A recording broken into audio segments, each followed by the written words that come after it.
Questions of train continue to move. The first diffraction minimum is observed when the light sensor at a distance 0.13 meter from the center. The minimum they are talking about here, 0.13 meter from the center, is this place. This is the first diffraction minimum, and also the the darkest minimum. The first diffraction, is that called diffraction? Diffraction rating, yeah, diffraction minimum. Normally, when we do an experiment of double slit interference and diffraction envelope, the diffraction also occur at the same time with the interference without GeoGebra. Yeah, I don't remember if I showed you this thing before, but I showed many other students reduce obviously the interference. If we reduce that, the intensity of the outer maxima will be higher and higher, will be almost equal to the intensity of the central maximum, meaning when the width of the slit is extremely small comparable to the wavelength, it is only interference because the slit is too narrow, so that it is like only two waves. Now from one wave can separate into many waves, and among those many waves can be 100 waves or 1,000 waves. Some way can be different in phase by 30 degrees, some way different by 60 degrees, some ways are different from each other by 45, 70, 90 degrees, etc. And therefore it will reduce the intensity of the outer maxima.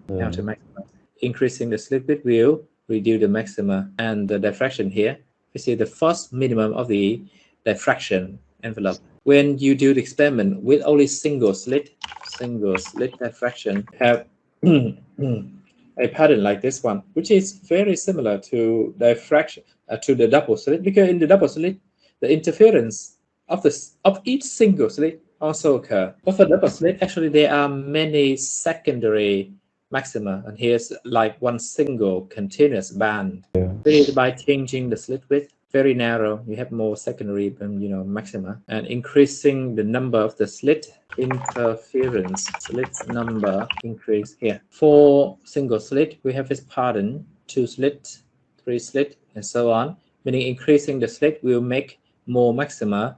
They are more distinct from each other, more separated from each other, easier to observe their separation, and also will be the brighter. So the distance from the center maximum here to this point is 0.13 meter, according to the next question, 0.13. And my advice, you only need to aim for 60%, 55% of all the questions, 80 or 95 mark for like 50 or 55, 60. So focus on your strength and skip some part which are your weaknesses. So my biggest concern is paper 3, because paper 3 is really hard for me. We'll So practice paper 3 next time. Yeah, so I have to like do my best on paper 1 and 2. Have less pressure. We'll practice another paper 3 next week.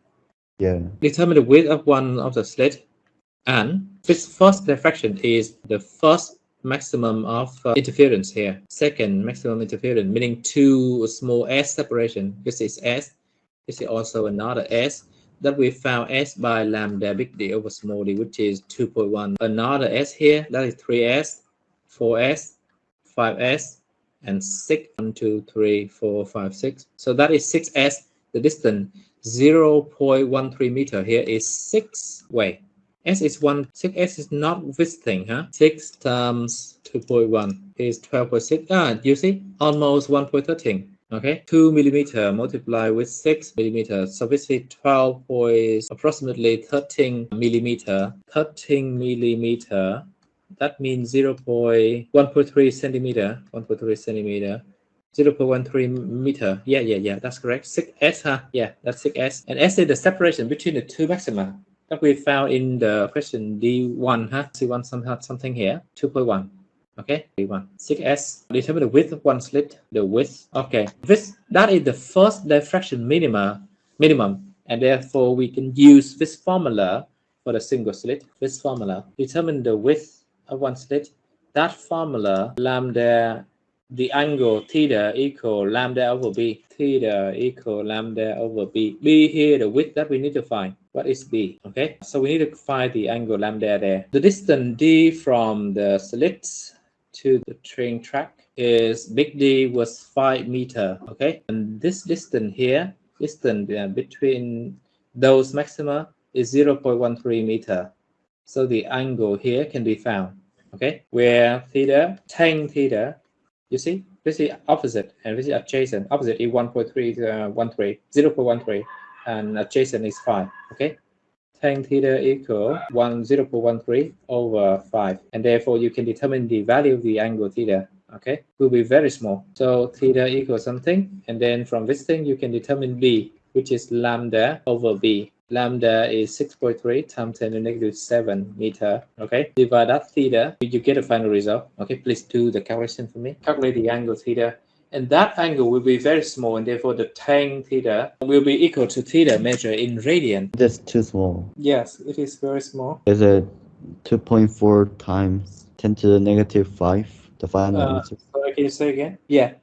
Times 10 to the negative 2.4 5 times. meter. Yeah. You can ground to micrometer, 24 micrometer. Yeah, very small. Suggest the variation are in the output voltage from the light sensor that will be observed as the train moves beyond the first diffraction minimum. Variation in the output voltage from the light sensor that will be observed as the train moves beyond the first diffraction minimum. There will be some other secondary maxima, but very low intensity here. The secondary maxima, very low compared to the the central maxima here. Okay, Yeah. it's about memory also. There are some other maxima of the voltage display on the monitor, but very low values, just like that. Voltage minimum spacing possibly the same. Okay, rate of variation in change. Rate of variation and change beyond the first diffraction average voltage is smaller, correct, 1 mark. Okay, at the same time interval. Yeah, the distance between these peaks here at the same time, such as 25, that is 25 millisecond.